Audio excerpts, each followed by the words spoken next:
ভাইরা আমার, এই জন্য শয়তানের ওয়াদাকে সত্য হইতে দিয়েন না। শয়তান বলেছে আল্লাহ ইমানদার ছাড়া বাকি যারা থাকবে সবাই গোমরা করব। এই জন্য আল্লাহ বলেন শয়তান তোমাদের শত্রু, ওরে এক সেকেন্ডের জন্য বন্ধু বানানোর কোনো সুযোগ, কোনো প্রকার বন্ধু তাকে ভাবাও যাবে না, বানানোও যাবে না। ইন্না শাইতানা লাকুম আদুউন ফাত্তাখিযুহু আদুওয়া। আল্লাহ পাক বলেন শয়তান মানুষের প্রকাশ্য শত্রু, এটাকে শত্রু মনে করো। কারণ শয়তান শত্রুকে যে শত্রু মনে করে সে শত্রুর সমস্ত প্রকার ঝামেলা থেকে বিপদ থেকে নিজেরা বাঁচাইতে পারে। শত্রু যখন বান্দা চিনে যায়, শত্রুর থেকে নিজেরে কন্ট্রোল করা সহজ। শত্রু যদি না চিনে আর শত্রুকে যদি বন্ধু মনে করে, শত্রুকে যদি কেউ বন্ধু মনে করে বুকে জড়ায় নেয়, শত্রু বুকে জড়ায় একদিকে, পিছন দিয়ে ছুরি মারে আরেক দিকে। শত্রুই, সে কখনো বন্ধু হয় না, যদিও ভিন্ন সুরতে আসে। শত্রু যদিও ভিন্ন সুরতে আসে, তবুও সে শত্রু কোনোদিন বন্ধু হতে পারে। ইন্না শাইতানা লাকুম আদু ফাত্তাখিযুহু আদুওয়া। এটা বন্ধু মনে করার সুযোগ নেই, শত্রুই মনে করতে হবে। যদি চলো তাহলে মনে করবা যে আমার শত্রুই, ওরে চলতেছি কোনো মতে শত্রুতা মনে করেই চলতেছি, কিন্তু সুযোগ দেওয়া যাবে। এই জন্য আল্লাহ পাক রব্বুল আলামিন বলেন জমিনের ভিতরে যত বান্দা আছে প্রত্যেকটা বান্দাকে শয়তান যেহেতু ওয়াসওয়াসা দেয়, সুম্মা লাআতিয়ান্নাহুম মিন বাইনি আইদিহিম ওয়া মিন খালফিহিম ওয়া আন আইমানিহিম ওয়া আন শামাইলিহিম ওয়া লা তাজিদু আকসারহুম শাকিরিন। ডানে আসে, বামে আসে, সামনে আসে, পিছন থেকে শয়তান সব জায়গা থেকে বান্দাকে ধোঁকা দেওয়ার জন্য আসে। আল্লাহ পাক রব্বুল আলামিন বলে এই কারণে বান্দা শয়তানকে আগে চিনো। খবরদার কোনো শত্রুকে বন্ধু মনে করবা না, বন্ধুকে শত্রু মনে করবা না। এই জমিনের ভিতরে সবচাইতে বান্দার সবচেয়ে কাছের বন্ধুকে আল্লাহ, আর সবচাইতে শত্রু বড়টাকে শয়তান। কিন্তু মুশকিল হলো বর্তমান সময়ে আমরা শয়তানকে কাছের বন্ধু বানাইয়া আল্লাহকে সবচাইতে বড় দূরের শত্রু বানায় নিছি। আল্লাহকে এখন বন্ধু কেউ মনে করতে চায় না, আর শয়তানকে কেউ শত্রুই মনে করতে চায় না। জামানার ভিতরে এখন হাল জামানা অনেক খারাপ, শেষ জামানায় চলে আসছি। এই জামানায় বান্দা যত সামনের দিকে আগাবে তত গুনাহের দিকে আগাবে। এখানে এমন কোনো বান্দা নাই যে বান্দাটা বলবেন যে আমার জীবনে কোনো গুনাহ নাই। আমিও যেমন গুনাহ করেছি আপনাদেরও গুনাহ আছে না নাই? যত বড় মানুষ তত বড় গুনাহ, যত বড় বুজুর্গ, শয়তান তার পিছনে তত বেশি ছুটতে চায়। কেন জানেন? এই এলাকার ভিতরে সেই বাসার ভিতরে চুরি হয় যেই বাসায় স্বর্ণ থাকে। বড়ই গাছে ওই জায়গায় মানুষ ঢিল দেয় যেই গাছের মধ্যে বড়ই থাকে। ঠিক তেমনইভাবে ওই ইমানদারের কলবে শয়তান নাড়া দেয় যেই কলবে ইমানের নূর থাকে। ইমানের নূর নাই তো শয়তানের কাজ কি? ইমানের নূর আছে তো শয়তান ওই জায়গায় যায়, বেশি বেশি খোঁচা দেয়, বেশি বেশি আঘাত দেওয়ার চেষ্টা করে, কারণ জানে এর ভিতরে যে ইমান আছে এটা যদি একবার চুরি করতে পারি তাহলে কামিয়াব আর কিছু দরকার নেই। এই জন্য আল্লাহ পাক রব্বুল আলামিন বলেন জামানা যত সামনের দিকে আগাবে অধিকাংশ মানুষ জান্নাতি হবে না, জাহান্নামী হবে। জামানা যত পিছনের দিকে যায় মানুষ তত ভালো ছিল। আমাদের মুরব্বীরা একটা কথা বলেন, যায় দিন ভালো আসে দিন খারাপ। আজ থেকে 30-40 বছর আগের কথা যদি বলি, মানুষ যেই গুনাহ কল্পনাও করে নাই ওই গুনাহটা এখন আমাদের সন্তানরাই করে। এক সময়ের হালত এখনের হালত এক নয়, আগের কালের জিন্দেগি এখনের জিন্দেগি এক নয়। আল্লাহ পাক রব্বুল আলামিনের হাবিবদের 1000 বছর হয়ে গেল বিদায় হয়েছেন। যেই ব্যক্তি আমার নবীর জামানার যত নিকটে ওই ব্যক্তি আল্লাহর জান্নাতের নিকটে, আর যেই ব্যক্তি আল্লাহর নবীর থেকে যত দূরে ওই ব্যক্তি জান্নাত থেকে তত দূরে।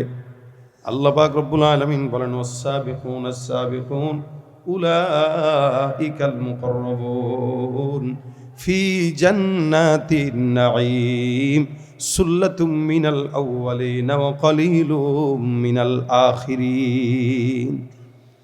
আমাদের আফসোস, আমাদের দুর্ভাগ্য যে আমরা এই জামানায় আসলাম। আরো যদি 50 বছর আগে আসতাম তাহলে নবীর 50 বছর আগে আজকে থেকে হইলেও নিকটে যেতাম। আমার থেকে আমার বাবা মিনিমাম 40 বছর হলো নবীর নিকটে। গতকাল যেই সন্তান জন্মগ্রহণ করলো, আগামীকালের সন্তান থেকে গতকালের সন্তান একদিন হলেও পয়গম্বরের নিকটে। কথা বোঝেন নাই? যেই ব্যক্তি 10 বছর আগে জমিনে আসলো আজকের জন্ম নেওয়া সন্তান থেকে 10 বছর আগে জন্ম নেওয়া সন্তান আমার নবীর 10 বছরের নিকটে, আবার আগামীকাল যে সন্তান জন্মগ্রহণ করবে আজকের সন্তান থেকে ওই ব্যক্তিটা একদিন হলেও নবীর থেকে দূরে। আল্লাহ পাক রব্বুল আলামিন বলেন, এই জন্য অতীতের মানুষগুলার ভিতর থেকে অধিকাংশ জান্নাতে যাবে, আর পরবর্তীদের ভিতর থেকে আকসার মানুষ জাহান্নামে যাবে, জান্নাতে খুব কমই যাবে। এক সময় 30-40 বছর আগে আমরা আমাদের এলাকায় দেখতাম মা বোনরা যখন রাস্তা দিয়ে বের হতো, পরপুরুষ যখন নজরের মধ্যে পড়তো, আমাদের মা বোনরা ঘোমটাটা এই পর্যন্ত দিয়া নিজেদেরকে আড়ালে লুকায় দিত। কোনো গাছের আড়ালে লুকাইতো, পুকুর পাড়ে লুকাইতো, অথবা বিল্ডিং এর আড়ালে লুকাইতো, পরপুরুষ যেন তার ছায়াও না দেখে এমন ভাবে পর্দা করত। রিকশায় যদি চড়তো সামনে আবার একটা পর্দা আলাদা, এমন ভাবে আমাদের মা খালাদেরকে আমরা পর্দা করতে দেখতাম।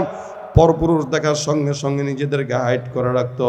আর বর্তমান জামানার মা বোনরা পরপুরুষ দেখলে পর্দা করবে তো দূরের কথা, ওড়না বুকে থাকলেও সেটারে সরায় দিয়ে একবার দেখায় দেয়। আবার নাম দিছে নারী স্বাধীনতা। কি নারী স্বাধীনতা? এটা কি স্বাধীনতা নাকি পরাধীনতা? ভাই, যেই স্বাধীনতা মানুষ একটা নারীকে ধর্ষণের শিকার করে, যেই স্বাধীনতা মানুষকে উলঙ্গপনা বেহায়াপনার দিকে নেয়, ওটা কোশ্চিন কালেও স্বাধীনতা হতে পারে না। ওটা বেহায়াপনা, লাঞ্ছনা আর অপমানিত ছাড়া কিচ্ছু নয়। আর একদল তাদের পক্ষে দাঁড়ায় গেছে, এরা নিজেদেরকে নারীবাদী মনে করে, নারীবাদী পুরুষ। এরা নারীদেরকে ভোগ করার জন্যই স্বাধীনতার স্লোগান দেয়। শিয়াল যেরকম মুরগির স্বাধীনতা চায়, এই সমস্ত চরিত্রহীন লম্পটগুলো নারীদের স্বাধীনতা চায়। কথা বলেন ঠিক কিনা? নারী স্বাধীনতার নামে এলো কলঙ্কের জোয়ার, নারী স্বাধীনতার নামে এলো কলঙ্কের জোয়ার, একই নারীর অধিকার কখন জানি শেষ হবে এই অশ্লীলতার। ওয়ার্ড কমিশনার থেকে ইউনিয়ন পরিষদে, ক্রমান্বয়ে দেখো রে ভাই একেবারে সংসদে। আছে না নাই? এত বছর পর্যন্ত ছিল, কিন্তু আল্লাহর ফজল ও করম আশা করি সামনে আর হবে না। কথা বলেন ঠিক কিনা? ওয়ার্ড কমিশনার থেকে ইউনিয়ন পরিষদে, ক্রমান্বয়ে দেখো রে ভাই একেবারে সংসদে, নারী থাকবে সুখের নীড়ে, এত কষ্টের কি দরকার, একই নারীর অধিকার কখন জানি শেষ হবে এই অশ্লীলতা। তাহলে স্বাধীনতা ইসলাম কি নারীকে বেশি দিছে না কম দিছে বলেন? এরপরও এরা এটাকে দূর করে কমটা নিতে চায়। বেহায়া, ব্যাককল, বুঝে না। ইসলাম বলে তোমার যখন বয়স কম, জন্মের পর থেকে বিয়ে পর্যন্ত তোমাকে পালবে তোমার বাবা, বিয়ে হয়ে গেছে পালবে তোমার স্বামী, স্বামী মারা গেছে পালবে তোমার সন্তান। তুমি ঠ্যাংয়ের উপরে ঠ্যাং তুলে খাবা আর খালি মজা করবা, স্বামীর সঙ্গে প্রেম করবা, বাচ্চার সঙ্গে মজা করবা, তোমার কাজ এটা।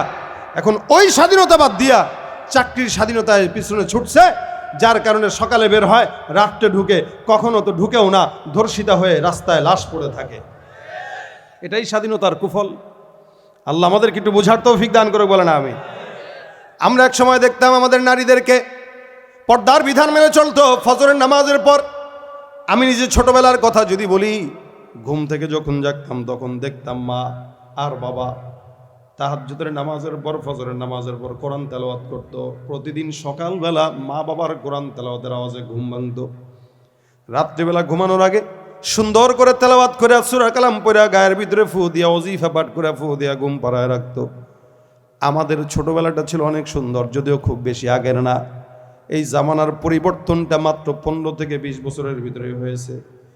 এর আগে জামানাটা অনেক আলহামদুলিল্লাহ আল্লাহর ফজল করমে ভালো ছিল। যখন থেকে অ্যান্ড্রয়েড সেট আসছে, ঘরে ঘরে অমুক সরকার মোবাইল পৌঁছায় দিছে, তখন থেকেই অশ্লীলতা, বেহায়াপনা, লাঞ্ছনা, নাস্তিকতা শুরু হয়েছে। এটা দিয়েছে কে? এই সরকার। ওটা দিয়েছে কে? এই সরকার। দিছে তো না, জাতির কপালে বাস দিছে। এই জন্য বলে আমি আমার নিজের ছোটবেলার কথা যদি সবসময় ঘুম থেকে জাগতাম মা বাবার কোরআন তেলাওয়াত, জিকির, আজকার, ওজিফার আয়াতের শব্দে। আমাদের ছোটবেলাটা ছিল এরকম, মা বাবার কণ্ঠের জিকির, কোরআন তেলাওয়াতের আওয়াজে ঘুম ভাঙত। বর্তমান সন্তানদের ঘুম মা বাবার কোরআন তেলাওয়াতের আওয়াজে ভাঙে না, মা বাবার মোবাইল, ফেসবুক আর ইউটিউবের আওয়াজে বর্তমান সন্তানদের ঘুম ভাঙে, ঠিক কিনা? এই যদি হয় জামানার অবস্থা, তা গুনার সয়লাভ তো বাড়বেই। এই জন্য আল্লাহ পাক রব্বুল আলামিন বলেন প্রত্যেকটা বান্দা গুনাহগার। নবী সাল্লাল্লাহু আলাইহি সাল্লাম বলেন কুল্লু বানি আদম খাত্তাউন, সমস্ত বনি আদম গুনাহগার। আল্লাহ পাক আদম পয়গম্বর থেকে মুহাম্মদ রাসূলুল্লাহ সাল্লাল্লাহু আলাইহি সাল্লাম পর্যন্ত যত মানুষ প্রেরণ করেছেন সব মানুষ গুনাহগার। হ্যাঁ, নবীদেরকে আল্লাহ পাক মাসুম বানাইছেন, সাহাবা একরামদেরকে আল্লাহ পাক নিষ্পাপ ঘোষণা করে দিয়েছেন। সন্দেহ আছে? আমাদের দেশে অনেক ভাইরা আছে যারা সাহাবাদেরকে নিষ্পাপ মনে করে না, এরা সাহাবীদেরকে সত্যের মাপকাঠিও মনে পড়ে না। সাহাবা একরামদের ভুল ধরে, ইমামদের ভুল ধরে, ইমাম আবু হানিফার ভুল ধরে, আল্লাহওয়ালাদের ভুল ধরে। আল্লাহ পাক রব্বুল আলামিন বলেন পরবর্তী জামানা যারা, এরা পূর্ববর্তী জামানার থেকে নিকৃষ্ট, কারণ এরা অধিকাংশ ফিতনায় পড়বে। আর রাসূল সাল্লাল্লাহু আলাইহি সাল্লাম বলেন পরবর্তী জামানার মানুষরা পূর্ববর্তী জামানার মানুষদেরকে গালি দিবে। বর্তমানে যারা আমাদের আকাবির আসলাফ সাহাবা একরামদেরকে গালি দেয়, মনে রাখবেন এরা কখনো মুসলমান হতে পারে না। রাসূল সাল্লাল্লাহু আলাইহি সাল্লাম সহ সাহাবা আজমাইন আল্লাহ পাক তাদেরকে মাফ করে দিয়েছেন, যার কারণে ঘোষণা করেছেন রাদিয়াল্লাহু আনহুম ওয়া রাদু আন, তারাও সন্তুষ্ট, আমি আল্লাহ সন্তুষ্ট। যারা আমার উপরে সন্তুষ্ট, আমি আল্লাহ যাদের উপরে সন্তুষ্ট, তাদের জন্য জান্নাত কি আল্লাহ পাক রব্বুল আলামিন রাখবে নাকি বাকি রাখবেন? অবশ্যই রাখবেন। এখন আসেন পরবর্তী জামানা থেকে নবী বলেন আখায়রু উম্মতি করনি সুম্মাল্লাযীনা ইয়ালুনাহুম সুম্মাল্লাযীনা ইয়ালুনাহুম। তিন জামানার মানুষ ভালো, এরপরের জামানা থেকে এখন পর্যন্ত যত মানুষ সমাজের মধ্যে আসবে এরা অধিকাংশ যত জামানা সামনের দিকে যাবে তত জাহান্নামের দিকে আগাবে। কিন্তু টেনশনের কারণ নাই। নবী করিম সাল্লাল্লাহু আলাইহি সাল্লাম বলেন হাজারো কোটি যদি গুনাহ থাকে বান্দা, পাহাড়ের সমান যদি গুনাহ থাকে, তোমার সমুদ্রের ফানা পরিমাণ যদি গুনাহ থাকে, একটা বারের জন্য যদি পড়ো আস্তাগফিরুল্লাহ, আল্লাহর নবী বলেন আমার আল্লাহ বান্দার সমুদ্রের ফেনা পরিমাণ গুনাহ থাকলেও সব গুনাহগুলোকে মাফ করে দিবেন। সুবহানাল্লাহ। ভাই যদিও ফিতনার জামানা, কিন্তু আল্লাহ পাক আমাদের জন্য সব নিয়ম সহজ করছেন। এটা অন্য কোন নবীর উম্মতের জন্য করেন নাই। যদিও আগের জামানার মানুষদেরকেও আল্লাহ কিঞ্চিত কিঞ্চিত কারণেও মাফ করে দিয়েছেন, আমাদেরকে আরো বেশি মাফ করবেন ইনশাআল্লাহ। আমরা আখেরি নবীর উম্মত, ফিতনা বেশি, ফাসাদ বেশি।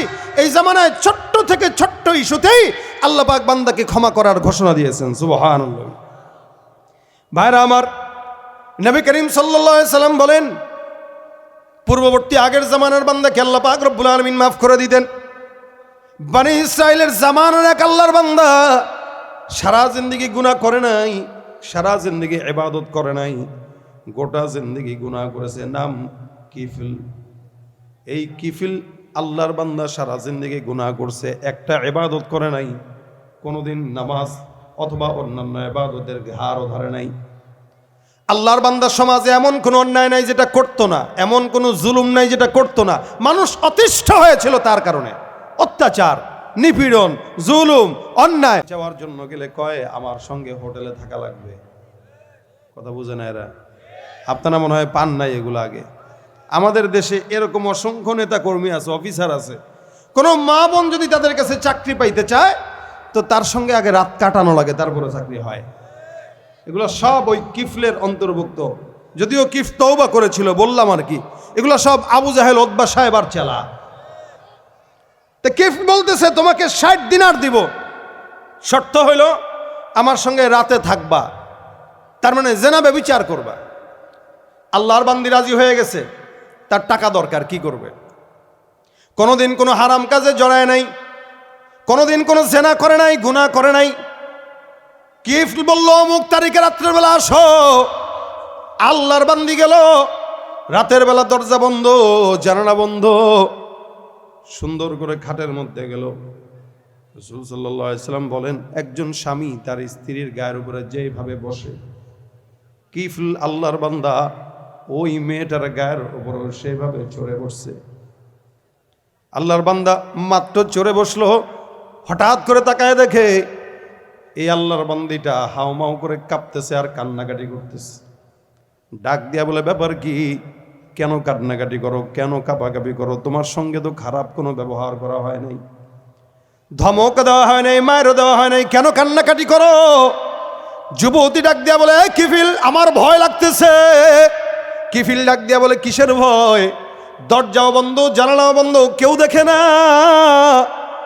আল্লাহর বান্দি কাঁপতে কাঁপতে গলার স্বর কাঁপাকাঁপি করে বলতেছে, শোনো, দরজা বন্ধ, জানালাও বন্ধ, জমিনের কোনো মানুষ দেখে না, আমি তো তাকায় রইছি, আমার কাছে মনে হয় আসমানের মালিক আমার দিকে তাকায় আছে।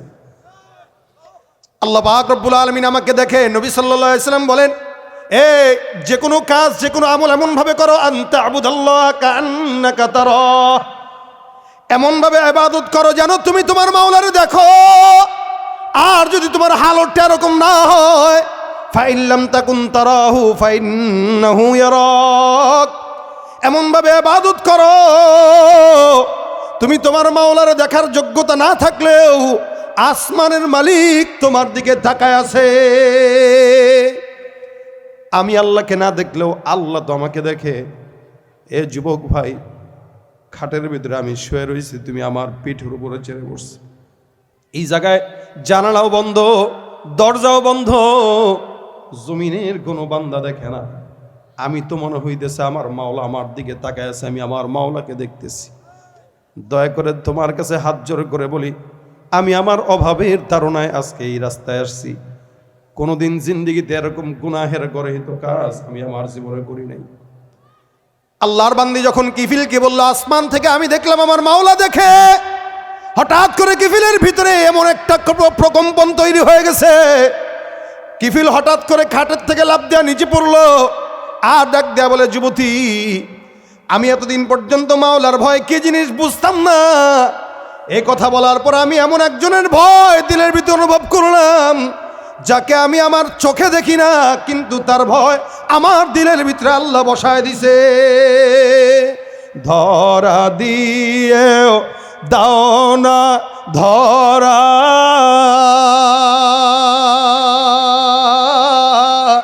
কাছে থেকেও দাও না সারা, ধরা দিয়েও দাও না ধরা,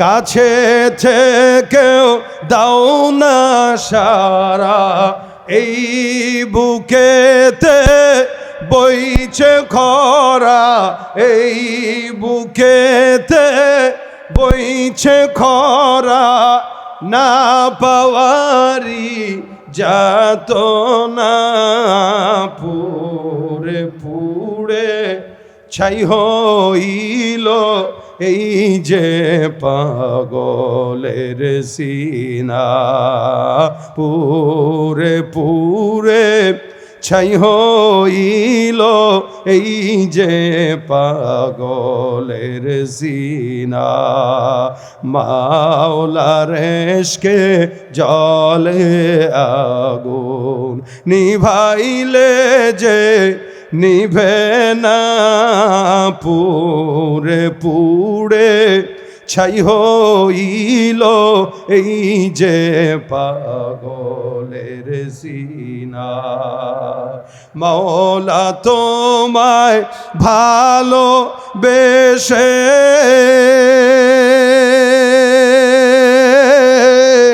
কলিজা পুড়ে গন্ধ আসে, মাওলা তোমায় ভালো বেশে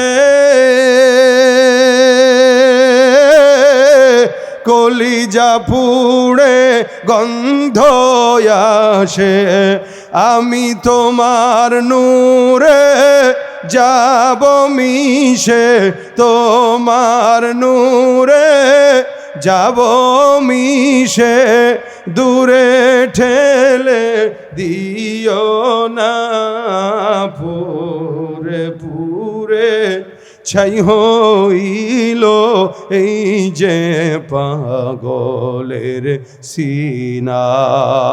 ভয় রাখবো কার? মহব্বত রাখবো কার?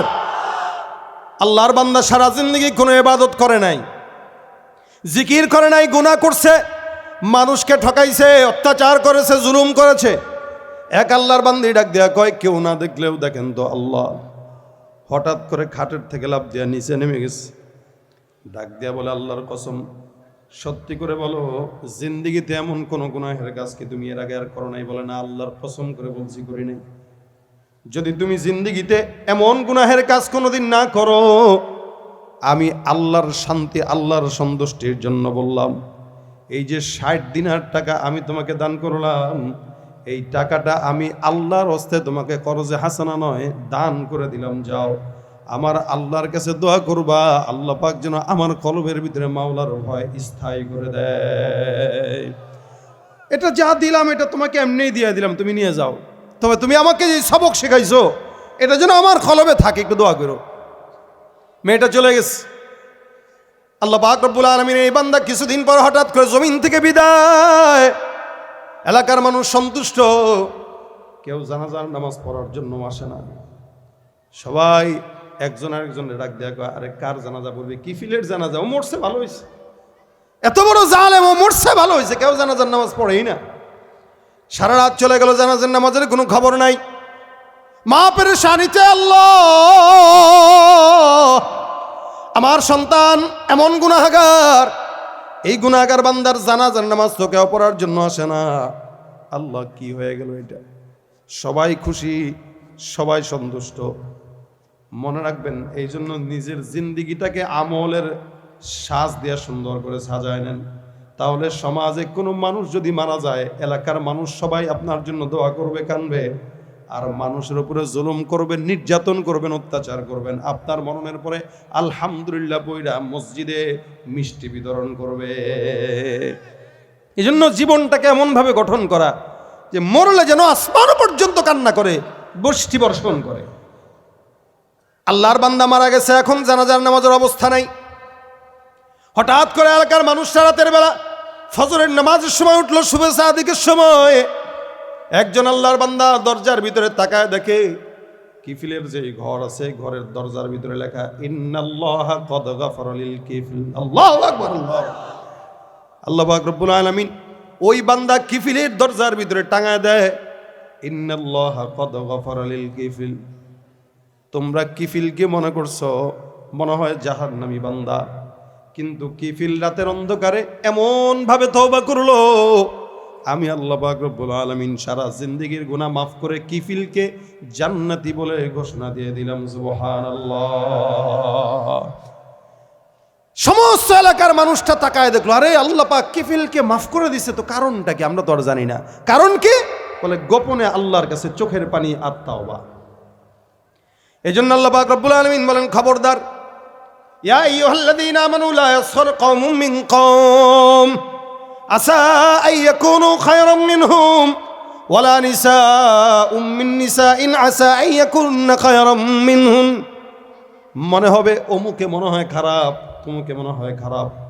পুরুষরা কোনো দল কোনো দলের টিটকারি করো না, তার ছোট মনে করো না, তার গুনাহের কারণে, অন্যায়ের কারণে তাকে খারাপ কথা বলো না, অথবা তাকে ছোট মনে করো না। কেন? হতেও তো পারে গোপনে আল্লাহর দরবারে তওবা করে মাওলার কাছে সে দামি হয়ে গেছে, আর তুমি সারা জিন্দেগি বুজুর্গি ভাব ধইরা মুনাফিকের কারণে জাহান্নামে চলে গেছো। কি হইতে পারে না? মুমিন সবাই মিলে সকল অপরাধ থেকে মাওলার কাছে ক্ষমা চাও। যদি জমিনের ভিতরে সফল হতে চাও, আখিরাতে সফল হতে চাও, সব বান্দারা মিলে আল্লাহর দরবারে তওবা করো, নিজের গুনাহ থেকে আল্লাহর দরবারে মাফ চাও। কারণ আল্লাহর দরবারে বনি ইসরাইলের বান্দারাও মাফ চাওয়ার কারণে আল্লাহ মাফ করছে। 99টা খুন করার পর আল্লাহর বান্দা তওবার নিয়ত করার কারণে আল্লাহ পাক তারে মাফ করে জান্নাতি দিয়ে দিছে। 99টা খুন, এরপর আল্লাহ জান্নাতি বানায় দিছেন। এটা আল্লাহর ইচ্ছা।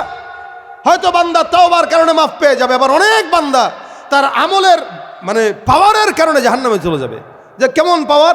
যে আমি আমল করি, তুই আমার কাছে তুই ঘেসতে পারবি? বেটা তুই নামাজ কালাম পড়স না, তোর রোজা বন্দিগি নাই, আল্লাহ খোদার নাম নাই, আর আমি বেটা 24 ঘন্টা ইবাদত করি, জিকির আজকার করি। আল্লাহ কয় তোর এই জিকিরের এক বিন্দু দাম নাই। কিন্তু ওই বান্দা সারা জিন্দেগি ইবাদত করে নাই, কিন্তু আল্লাহর রহমত চাইছে, আমি আল্লাহ তারে মাফ করে দিচ্ছি। হযরত আবু হুরায়রা রাদিয়াল্লাহু তাআলা আনহু থেকে বর্ণিত, উনি বলেন নবী করিম সাল্লাল্লাহু আলাইহি ওয়াসাল্লাম বর্ণনা করেছেন, বহু আগের জামানায় দুইজন আল্লাহর বান্দা, একজন ইমানদার আর একজন বেঈমান, একজন ইমানদার একজন বেঈমান। ইমানদার বান্দা সারা জিন্দেগি ইবাদত করলো, বেঈমান বান্দা সারা জিন্দেগি ইবাদত বন্দেগী করে নাই, ঘুষ সুদ দুর্নীতি চুরি যা আছে সব করছে। ইমানদার বান্দা তারে বলে ভাই ইবাদত করো, আল্লাহকে ডাকো, আল্লাহকে মানো, কিন্তু বেঈমান বান্দা শুনে না। একদিন যায়, 2 দিন যায়, 3 দিন যায়, বেঈমানের কণা এক কান দিয়া ঢোকায় আর এক কান দিয়া বের করে, এরকম আছে না নাই? 2 বন্ধু, একজন নামাজ পড়ে আর একজন নামাজ পড়ে না। নামাজি বান্দা 24 ঘন্টা বলে ভাই নামাজ পড়ো, নামাজ পড়ো, নামাজ পড়ো, কিন্তু সে নামাজ পড়ে না, কানে একটা দিয়ে ঢোকে আর একটা দিয়ে বের করে। আল্লাহর বান্দা বলেন এমন করে করে একদিন চলে গেল, অনেক দিন চলে গেল। হঠাৎ করে একদিন ইমানদার বান্দা বেঈমানকে বলতেছে, কিরে তুই নামাজ কি পড়বি না, আল্লাহর পথে কি চলবি না? বেঈমান কয় তুই তোর আল্লাহরে নিয়ে থাক, আমি আমার মতো আমারে থাকতে দে। বারবার যখন বলতেছে, বলার সুরত হয়তো ভালো হয় নাই, তো ইমানদার বলতেছে তুই যে বেঈমান, তোর কপাল আর হেদায়েত নেই, তুই জাহান্নামী। বাস ফতোয়া একটা দিয়ে দিস। অনেক মানুষ এসে কথায় কথায় কাউকে জাহান্নামে পাঠায় দেয়, আবার কথায় কথায় কাউরে কাফেরও ফতোয়া দিয়ে দেয়, আছে না? হ্যাঁ, নিজে অনেক বড় ইমানদার, এ কারণে আশেপাশে যারা দেখে তারা কাফের মনে করে, যারা দেখে তারা বাতিল মনে করে। সে নিজে একা হকের উপরে আছে। এনে কইতেছে এই তোর কপালে হেদায়েত নেই, তুই জাহান্নামী, তুই জাহান্নামে যাবি। সারা জিন্দেগি ইবাদত করছে না, ইবাদতের তো একটা পাওয়ার আছে, পাওয়ারে বলে দিছে আর কি। কিন্তু এই বেচারা তো কোনোদিন ইবাদত করে নাই, বন্দেগী করে নাই। হ্যাঁ ঠিক আছে যা, আমি জাহান্নামে যাব কি না যাব ওইটা আমার আল্লাহ বুঝবে, তোর ফতোয়া দেওয়া দরকার নেই, তুই ভাগ। আবু হুরায়রা বলেন আল্লাহ রাসূল সাল্লাল্লাহু আলাইহি ওয়াসাল্লাম বলেন এই দুইজনের ইন্তেকাল হয়ে গেল। একজন আল্লাহর বান্দা জান্নাতি আর একজন আল্লাহর বান্দা জাহান্নামী, দুনিয়ার হাইসিয়ত আর কি, বাহ্যিকভাবে। কারণ এই ইমানদারে তো জান্নাতেই যাবে, এই বেঈমানে তো জাহান্নামেই যাবে। আল্লাহ পাক রব্বুল আলামিন হিসাব নিকাশ দাঁড় করায় দিলেন। ইমানদার বান্দা দাঁড়ানো, আমার আল্লাহ ডাক দিয়া বলে কি ব্যাপার, হিসাব দাও। বলে আল্লাহ আমার তো আমল আছে। আল্লাহ পাক রব্বুল আলামিন বলে বান্দা ওই যে ওই বান্দারা তুমি কিয়ামত দুনিয়ার জমিনে বলছিলা সে নাকি জাহান্নামে যাবে, আমি নাকি তারে হেদায়েত দেব না, ক্ষমা করব না, কেন বলছিলা? আল্লাহ ও তো সারা জিন্দেগি তোমার গোলামি করে নাই, এই রাগের ঠেলায় বলছিলাম যে আল্লাহ তোরে জান্নাত দিবে না। এই কথা বলার কারণে তুমি এটাই বুঝাইলা যে আমার দয়া কম। তা আমি যারে চাই তারে হেদায়েত দেই, যারে চাই তারে দেই না, যারে চাই তারে জান্নাত দেই, যারে চাই তারে দেই না। তুমি যদি বলো যে তুই জান্নাত পাবি না, তার মানে জান্নাতের মালিক আমি না, জান্নাতের মালিক তুমি। কি কথা ঠিক না? অথচ মহব্বত, প্রেম, ভালোবাসা, মায়া, এটাকে আল্লাহ পাক 100 ভাগে ভাগ করে 99 ভাগ শুধুমাত্র আল্লাহ পাক তার নিজের ভিতরে রেখেছেন বান্দাকে ক্ষমা করার জন্য, দয়া করার জন্য। সুবহানাল্লাহ, জবান খুলে বলেন মিয়া সুবহান। এত দয়া এত মায়া থাকার পরেও তুমি কেমনে বললা যে তারা আমি আল্লাহ জাহান্নামে দিব?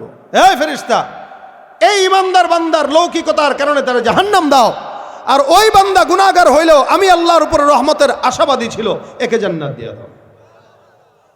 ভাই আল্লাহ যাকে চায় তাকে দিতে পারে। এই জন্য তওবার নিয়ত করলেও আল্লাহ পাক বান্দাকে জান্নাত দেয়। তওবার নিয়ত করেন, শুধু করতে না পারলেও। যেই হালতে থাকেন ওই হালতে নিয়ত করেন। আল্লাহ রাসূল সাল্লাল্লাহু আলাইহি সাল্লাম বলেন আমি পয়গম্বর নিজেও প্রত্যেক দিন কমাস কম 70 বারের বেশি ইস্তেগফার করতাম। আচ্ছা বলেন তো নবীর কি কোনো গুনাহ আছে?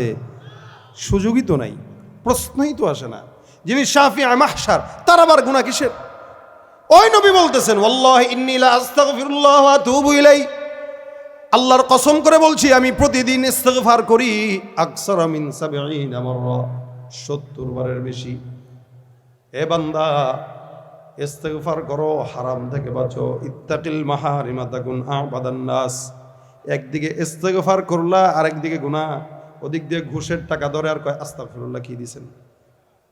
হারাম ধরে আর কয় আস্তাগফিরুল্লাহ, আস্তাগফিরুল্লাহ, কি দিছেন এটা? আরে এটা আমি ধর পিএস এর কাছে দেন, আমার পিএস এর কাছে দেন। হে ধরে না, হে আস্তাগফিরুল্লাহ কয় আর পিএসটি দিয়ে দিয়ে ঘুষ খাওয়ায়। তাহলে এই ইস্তেগফারের কোনো দাম আছে বলেন তো? কথা কয় না, দাম আছে? আপনি আস্তাগফিরুল্লাহ কইতেছেন, ওদিক দিয়ে আবার চুরিও করতেছেন। এই জন্য নবী বলেন তুমি আগে হারাম থেকে বাঁচো। তাহলে কি হবে? মানুষকে বলা লাগবে না, ভাই আমি বুজুর্গ, বলা লাগবে না। আল্লাহর ফেরেশতারাও চিনবে, জনগণও চিনবে, আল্লাহও চিনবে, সবাই চিনবে যে তুমি সব মানুষের ভিতরে আল্লাহর কাছে সবচাইতে বেশি ইবাদতকারী। সুবহানাল্লাহ। ইত্তাকিল মাহারিমা তাকুন আবাদান নাস। মানুষের কাছে আল্লাহর কাছে সবচাইতে গ্রহণযোগ্য বান্দা, ইবাদতকারী বান্দা হিসেবে পরিচিত হতে হলে নিজেকে হারাম থেকে বাঁচাও, গুনাহ থেকে বাঁচাও। মনে রাখবেন, বুজুর্গের নাম তাহাজ্জুদের পড়া নয়, বুজুর্গের নাম বেশি তেলাওয়াত করা নয়। আমাদের দেশে অনেক বুজুর্গ ছিল যারা প্রতিদিন 80 রাকাত তাহাজ্জুদ পড়তো। কি বলেন? প্রতিদিন 80 রাকাত তাহাজ্জুদ পড়তো, কিন্তু বুজুর্গ জনগণের টাকা এত আমানত রাখছে যে নিজের কাছে রাখে নাই, দেশের বাইরে পাঠাই দিছে। এত আমানতদার, এত বুজুর্গ চিন্তা করছে এদেশের মানুষের টাকা আমার কাছে আমানত দিছে, আমি কি এটা দেশে রাখতে পারি? এদেশের মানুষ চোর না, এই কারণে দিল্লিতে পাঠায় দিই, সিঙ্গাপুর পাঠায় দিই, সুইস ব্যাংকে পাঠায় দিছে। এত বড় বুজুর্গ মানুষ, আপনারা খারাপ মিয়া, আপনারা থাকতে দেন নাই এদেরকে। এই বুজুর্গদেরকে থাকতে দিলে তো ভালো হইতো না? 80 রাকাত তাহাজ্জুদ পরে ঘুম থেকে উঠলেই কোরআন দেখে, ঘুম থেকে উঠলে এই দেখে সেই দেখে, কত বুজুর্গ। এটার নাম বুজুর্গি না, তাহাজ্জুদের নাম বুজুর্গি না, তেলাওয়াতের নাম বুজুর্গি না। বুজুর্গ সে যে নিজেকে ছোট থেকে ছোট হারাম থেকে বাঁচায় রাখে, যে নিজেরা গুনাহ থেকে বাঁচায়, সবচেয়ে বড় বুজুর্গ সে। ইত্তাকিল মাহারিম, হারামকে ভয় করেন, হারাম থেকে বেঁচে থাকেন। ছোট থেকে ছোট গুনাহ হোক করব না, আর ছোট থেকে ছোট নেক হোক ছাড়বো, এটা হবে আমাদের স্লোগান। তাহাজ্জুদে পড়লেন, চুরিও করলেন, তেলাওয়াত করলেন, চুরিও করলেন। এখন তো নির্বাচন সামনে, অনেক ভাইকে দেখবেন নির্বাচনের সারা বছর নামাজের খবর নাই, নির্বাচন আসার আগে নামাজের অভাব নাই। মসজিদে মসজিদে আপনাদের কাছে দোয়া নিতে যাবে, হুজুর আমাদের অমুক দলের, অমুক দেশের, অমুক এসের, অমুক গ্রুপের সভাপতি আসছে একটু দোয়া নিতে। সারা বছর দোয়া থাকে কই? তার মানে স্বার্থ এখন আছে, এই কারণে দোয়া নিতে আসছে। কথা কয় না কেন? রাগ করতেছেন আপনারা? বড় গলায় কয় কথা, রাতারাতি হয় নেতা। বড় গলায় কয় কথা, রাতারাতি হয় নেতা। আকাম কুকাম সব করিয়া গড়ে নেতা আস্তানা। আসলে সব পেট পূজা আর ভোট্টা নে আর বাহানা। আসলে সব পেট পূজা আর ভোট্টা নে আর বাহানা। বড় গলায় কয় কথা, রাতারাতি হয় নেতা। বড় গলায় কয় কথা, রাতারাতি হয় নেতা। আকাম কুকাম সব করিয়া গড়ে নেতা আস্তানা। আসলে সব পেট পূজা আর ভোট্টা নে আর বাহানা। আসলে সব পেট পূজা আর ভোট্টা নে আর বাহানা।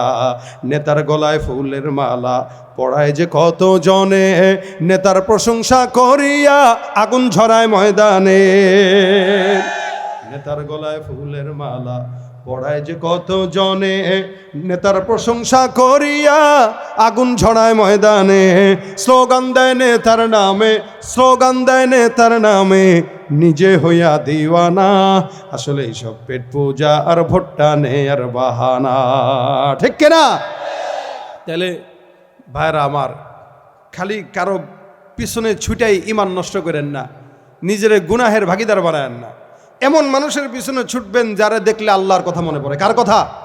আল্লাহর কথা। এখানে প্রত্যেক দিন হারাম থেকে বাঁচবেন, আর একটা শব্দ জবানে উঠায় নেবেন, আস্তাগফিরুল্লাহ। নবী বলেন, আমি নিজে প্রতিদিন 70 বারের বেশি, অন্য রিওয়ায়াতে 100 বারের কথা উল্লেখ আছে। একজন আখিরি নবী মুহাম্মদুর রাসূলুল্লাহ সাল্লাল্লাহু আলাইহি ওয়াসাল্লাম, সে নিজে যদি 100 বার পড়তে পারে, আমরা 1 কোটি বার পড়বো। রাজি আছি ইনশাআল্লাহ? বলেন আস্তাগফিরুল্লাহ, আস্তাগফিরুল্লাহ, আস্তাগফিরুল্লাহ। প্রতিনিয়ত যদি ইস্তেগফার আমরা আমাদের জবানে উঠাই, আশা করা যায় আমাদের গোপন প্রকাশ্য সমস্ত গুনাহ আল্লাহ পাক মাফ করবে। তবে একদিকে ইস্তেগফার, একদিকে গুনাহ, এটা নয়। গুনাহ ছেড়ে ইস্তেগফার করব, আর গুনাহ ধরবো না ইনশাআল্লাহ। যেটা ছেড়ে দিব ওইটা আর নিব না, যেটা বমি করে ফেলে দিব ওইটার ভিতরে ঢুকাবো না। কিন্তু জবান দিয়া তখন ইস্তেগফার বললে আল্লাহ পাক কাজে দেবে ইনশাআল্লাহ। আমরা যতদিন হায়াত আছে আল্লাহ পাক আমাদেরকে যেন ইস্তেগফারের আমল করার তৌফিক দান করে।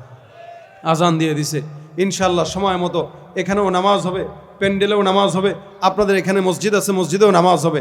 আপনারা সময় মতো নামাজের পরে আবার বসে যাবেন। হাফিজুর রহমান সিদ্দিকী আজান দিচ্ছে যে,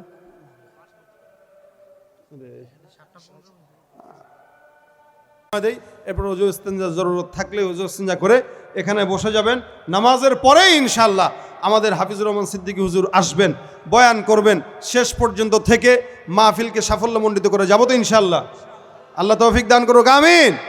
তাহলে আমরা এই উঠাউটি করেন না, সময় দেওয়া হবে, সময় দেওয়া হবে, বসেন। উঠাউটি করলে আমার মেজাজ মুনতাসির হয়ে যাবে, একটু বসেন সবাই।